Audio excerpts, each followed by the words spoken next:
এইবারে ভাইয়ের জন্মদিন পড়েছিল সপ্তমীর দিন। বাড়ি এসে কেক কাটতে কাটতে অনেক রাত হয়ে গেছিল, কারণ দুজনেই ঠাকুর দেখতে বেরিয়েছিলাম।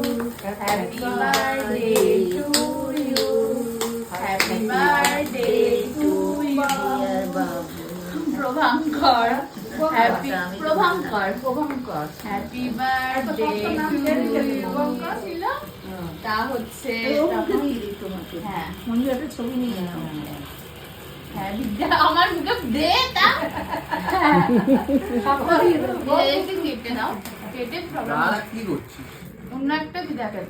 হাত চেটেছিস আর না থাক, আমি দিচ্ছি। আরে কেটে দিচ্ছি তো। একটু পায়েস দে ভাইয়ের মুখে।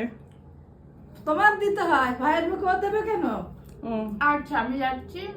তুমি পায়েস দাও। আমাদের পাশের ঘরের এই দুইজন দিদা এসেছিলেন ভাইয়ের বার্থডেতে। দুজনই ভীষণ ভালোবাসে ভাইকে, আর রাত জেগে বসেছিল ভাইয়ের জন্য কখন ভাইয়ের কেক কাটা হবে, ভাইকে উইশ করবে। সবাই মিলে ভাইকে পায়েস খাওয়ানো হলো। এরপর তো ও কেকের উপরে ঝাঁপিয়ে পড়েছে।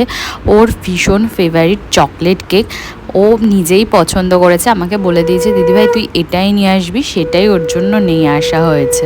কোনোবারই ধান দুব্য দিয়ে আশীর্বাদ করা হয় না, এবার দিদারা ছিল বলে মাকে বলল যে আশীর্বাদ করতে ধান দুব্য দিয়ে এটা করতে হয়, তাই সবাই মিলে করা হলো।